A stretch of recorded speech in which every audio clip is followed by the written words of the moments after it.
अच्छा हुआ फातिमा तुम आ गई, मैं तो तन्हाई से पागल हो रही थी। ज़ैनब अपने काम में मसरूफ, लड़कियां अपने काम में।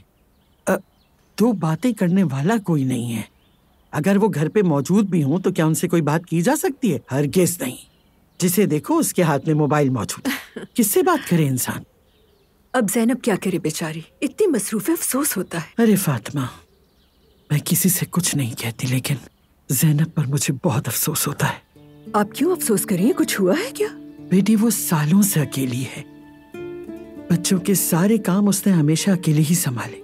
स्कूल जाओ, स्कूल से आओ, कौन जाने वहाँ क्या क्या मसाइल होते होंगे। मुश्किल काम है, वाकई बहुत मुश्किल है। देखो दुआ शादी कर चुकी है, जब जिमल भी शादी कर लेगी तो क्या होगा?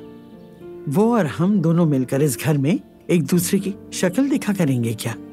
मेरी बेटी भी मेरे साथ बुढ़ापा गुजारेगी क्या?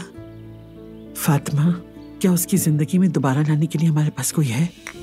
प्लीज आंटी, इस मामले में आप मुझे मत घसीटें, खुदा के लिए। आपको तो अपनी बेटी की आदत का पता है ना। हम उसे नहीं बताएंगे, वो बहुत चिड़चिड़ी हो गई है। कोई उसे पसंद नहीं करेगा बाद में।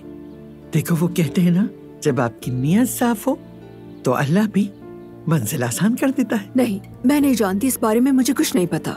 दफ्तर में भी नहीं है कोई ऐसा शख्स जो शरीफ हो, समझदार हो, आदाब जानने वाला हो? कोई नहीं। मेरा दिल कर रहा है तुम्हारा गला दबा दूं।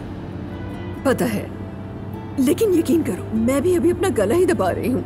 तुमने इतनी प्लानिंग करने के बाद मेरे लिए जो इंसान ढूंढा वो यही था। बहुत गुस्सा है मुझे तुम पर। अच्छा ना यार, मेरा क्या कसूर था? मुझे थोड़ी कुछ पता था। चुप हो जाओ फातिमा, कुछ ना कहो। बेटी, मेरी इस दुनिया में बस एक ही ख्वाहिश है फातिमा, और वो है मेरे बच्चों की और मेरी नवाजियों की खुशी। एलिफ तो गुजार लेगी जिंदगी, कम से कम ज़ैनब तो खुश हो जाए। सच कहूँ मेरी आंखें बस यही देखना चाहती हैं फातिमा। ठीक है, इस बारे में मैं जरूर सोचूंगी आंटी। ओके?